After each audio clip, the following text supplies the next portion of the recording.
today in studio here, we have a chance to catch up with Ryan Visser, head coach of the Mountain Crest Mustangs. And we had Coach in here, when was that? Was that June, early June, mid-June? I think early June, if I remember right. Yeah. You had been here for a little bit. You hadn't spent a lot of time with your team just yet. No, we, got here end of May, so it was pretty a few weeks at most.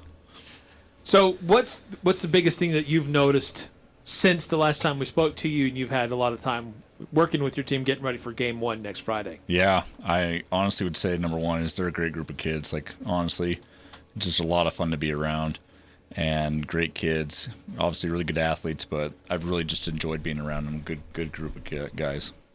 Yeah, so hopefully I don't ask too many questions that were asked last time, because you came in probably a couple weeks before I joined on with the Full Court Press. So hopefully I don't ask too many repeat questions. But I guess I know one thing is that, talk about this being like the third coaching staff in 3 years, I believe. Yep. Not a ton of recent success.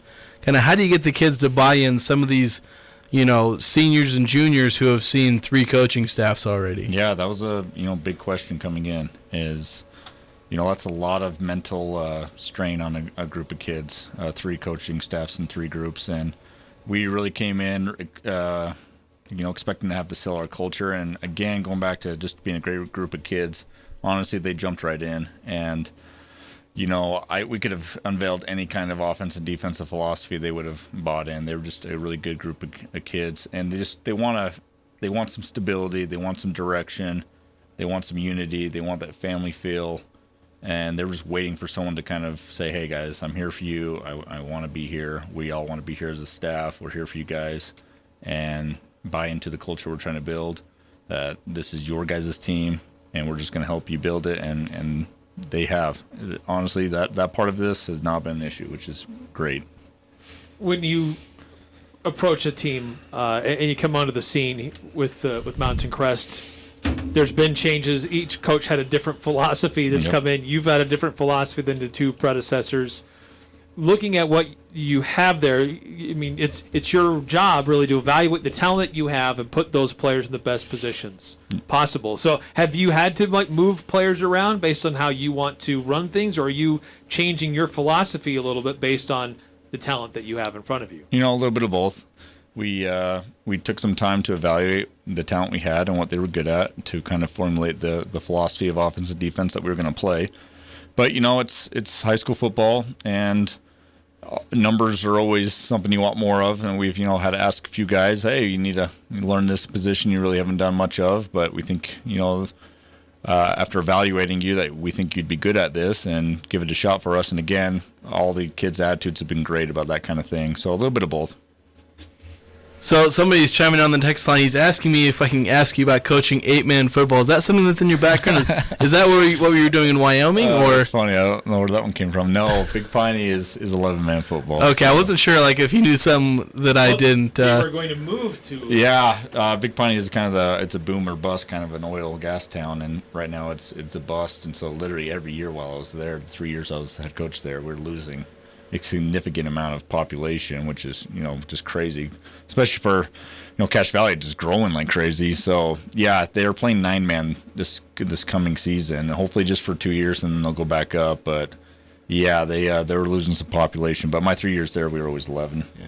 So I guess you had some success at Big Piney. I think you went 6-3, 5-3, or 6-4, something like that. So decent amount of success. How do you expect that to kind of translate coming back here at Mountain Crest? What are you trying to take from there to here? Well, football's football, and I honestly, I would never take back, those 3 years at Big Piney. Taught me so much, and I think small school football, you learn a lot. You have to get very creative, and you have to really, really hit the whiteboard on trying to scheme up stuff. So I learned a lot, but football's football. I think a school like Mountain Crest, it's just nice because obviously you have a lot more athletes and you have a lot more depth than what I'm used to. And but the biggest thing I'll take away from Big Piney that I think is going to help me is, again, you have to adapt your philosophy and your team to what your team's good at, and then do it. And it's okay to change that year to year. Big Piney, we literally switched up everything every year because you got to do what your athletes were good at. You talked about what you are good at and what experience that you do have, and it looks like there's quite a few guys coming back from last year on offense. Yes. So there's a lot of experience there. How are they integrating with how you normally like to run an offense, or how much have you had to kind of reteach them to get the most out of what you're hoping to get? Well, we are implementing an offense that Mountain Crest is not familiar with for a while. We're more of a spread, tempo, and going where the defense is giving us space and grass and numbers.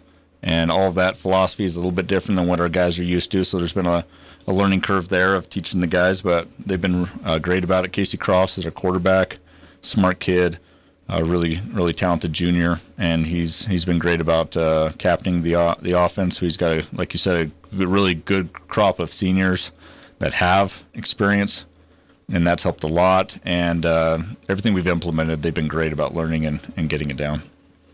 So that's kind of interesting because when I think of Mountain Crest, I think of hard-nosed run team, lots of defense, 6-3 games, that kind of thing. So I guess you're expecting with the spread offense and tempo, you're expecting to, instead of a 6-3 game, maybe like a 35-31 game, maybe. And there's obviously always that misconception of spread and tempo means maybe more finesse and speed and not physical. I think we can still be very physical. We want to be physical. It's just now, instead of letting the defense breathe, we're just going to keep running them at it. So we're still going to hopefully keep that brand of Mountain Crest blue-collar football, these country boys, right, out in the fields. It's just a little bit of a tweak that we think that's going to give us an advantage of that tempo and space. Again, we're talking to Ryan Visser. He is the head coach of the Mountain Crest Mustangs, and we kind of gave a brief explanation of where you've come from. You spent some time up in Wyoming, but you're a Cache Valley boy. Yep. Spent time at Preston. And what's it been like for you now being back in the Valley for a couple of months and getting things going and putting together your coaching staff and just feeling back in Cache Valley again? Yeah, real fast. We love Cache Valley. Me and my wife are from Preston. We both went to Utah State, and we're thrilled to be back. It's a beautiful, beautiful place, and I think anyone knows that's lived in other parts. There's something about Cache Valley that usually calls you back. And so when this opportunity opened up, we were very excited to come back home. As far as coaching staff, I feel like we honestly did our due diligence, took our time, and really tried to get a staff that would help these boys as much as possible and be invested. And, yeah, we're really excited. We've got a few MC alum that Mountain Crest folks will recognize their names.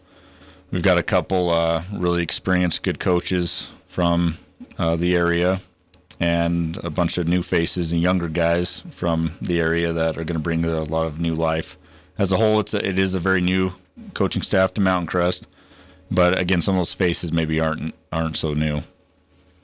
So you mentioned kind of having a lot of returning starters. I mean, especially on offense, but they're returning starters from like a 2-9 team. So these kids, they took their lumps and kind of struggled last year. So what's the step for them going from performing like a 2-9 in terms of results to, taking the next step and being more consistent and getting some results? Well, the hope is, right, that they got that taste in their mouth and they want it out, and they've learned some good lessons and they're ready to improve. And I've told them, this is not some impossible task, guys. Lots of teams are like this, where they don't have maybe a super deep senior class. A lot of juniors are playing. They take some lumps, and now they're ready to roll the next year. And they've been successful all growing up. For the juniors and this year's juniors and last year's seniors, they've been very successful growing up. So losing is not a habit to them. It's not like, this is just our identity. So we're hoping that they're able to learn those lessons and right the ship. We talked about the returning experience that you have on offense, but what about developing that depth and trying to do things on defense for you? Defense, we do have a lot more holes, but I think we're going to be fine defensively. We've got some really good team speed as a whole. We got some guys that really like to fly to the ball. A lot of the juniors this year are going to fill in for that defense along with some seniors. Our defense is an attacking defense. It's multiple. It's kind of like a 4-2-5, but we're very multiple and able to adjust to whatever the offense is throwing at us. And we like to attack. We don't want to be passive and just sit back. And I think we got the dudes to do our scheme that we've came up with. So I've talked about having, there's some recognizable names coming back from last year's teams. Who are some of the new guys that you think are going to make a big impact this upcoming season, the names we haven't heard yet? Well, as far as some new names, some of these juniors, you got Dax Benson. He played a little bit at the end of the year. He's going to be our outside backer and play some slot receiver, and he's a big physical kid, loves to hit. Thatcher Phelps, a very shifty, speedy receiver, another junior that will be playing receiver and some DB for us.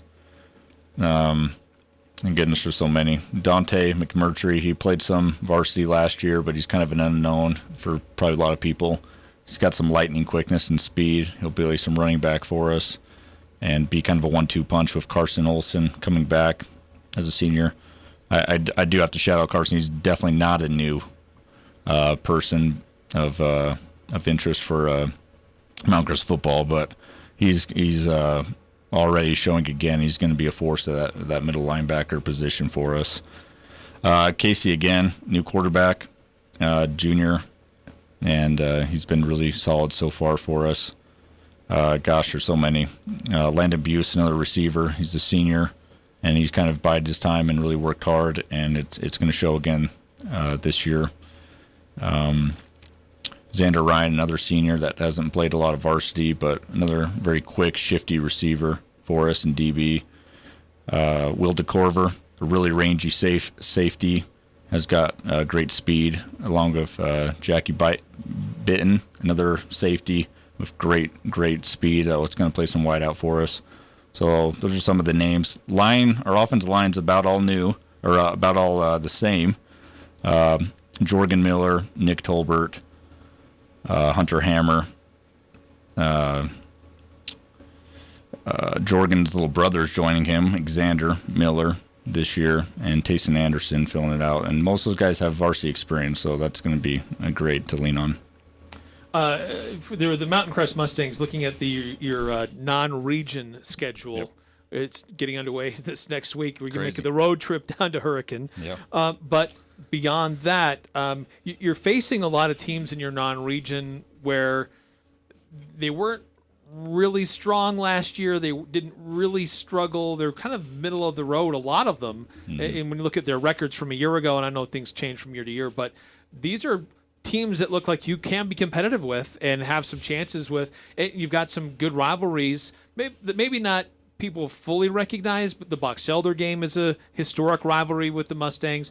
And you got a Region 10 team, which Region 10 and Region 11 are the only 4A schools or regions in the state. So there's some opportunities there to build off of maybe even a future playoff game that you could see coming up this later in the fall. Yeah, to start, the trip down to Hurricane, that's going to be fun. It's going to be dang hot, and we're getting the guys already pumped full of liquid IV and ready to go. And yeah, you're right. That could be a preview for even playoff. And then, yeah, we got a bunch of non-conference 5A schools. And, you're right. First of all, yes, high school football literally is a year-to-year sport.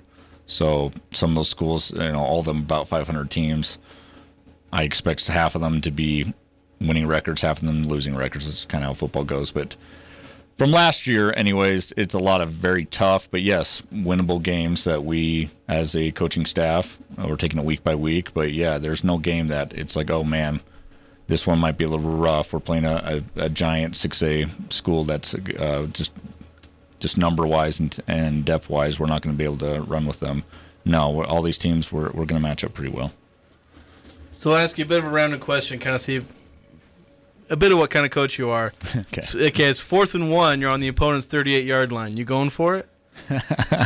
Well, some coaches might be listening to this, so I don't want to preview too much because I would like for them to find that out on Friday. But that's fair. I have said we are an aggressive team. I do not like the word passive. We're going to take chances. We're going to be aggressive. Coach, wish you the best of luck. I know we've had a few little changes with our broadcast crews, but we're excited for the crew that we've put together for Mountain Crest that will have every game covered for the Mustangs. It'll be on 107.7 KLZX. Jake Ellis did some games for us last year. He's going to be expanding his role. John Olson, who's coached at the high school level multiple years, so he knows the game. So we're excited to hear them call the games for you guys and see what this Mountain Crest team looks like this upcoming season. Awesome. Yeah, I don't just say it to say I love how Cache Valley supports their local teams, and I love just that spirit that is in this valley for all these teams. And yeah, I'm really excited for the coverage and excited for people to come out and support us on Friday. It's next Fridays when it gets going. Yeah, crazy. It's here. I know Utah starts early, but I feel like this year is exceptionally early. It's awesome. Yeah, I was surprised when Eric's I'm calling games too. He's like, all right, so it starts on the 12th, and I'm like, holy cow. Yeah, it's a shorter summer, but it's awesome. Well, Coach, thanks for coming in. I appreciate you taking the time to come down and visit with us in person. And people can follow him on Twitter. You were sharing some pictures late last night about the new helmets. Yes, my wife has been telling me I need to get more into the social media. It's the language of our youth, right? So we even created a new Instagram for the football team, and we'll put highlights every week on that. We're embracing it, right? You got to embrace the new world. So we got a videographer that's going to be doing highlights every game. We'll be posting a lot, and this is stuff kids get excited about: the new uniforms, new helmets, just a lot of new stuff, and a lot of fun stuff that we've done over the summer just to build that team camaraderie and team spirit. I'm like, all right, I got to get this out on the media so that the kids can share it, 'cause that's what they do these days. Yeah. You got to take all those selfies, again, I guess I can't relate too much to the kids, but I'm getting to the point where I'm a little more far removed. I can still remember high school, but it's like it's like 10 years now. Same. Yeah. Well, as a proud Mountain Crest alum, I'm definitely excited to see this new era for the Mustangs, and wish you the best of luck. Awesome. Thank you, guys.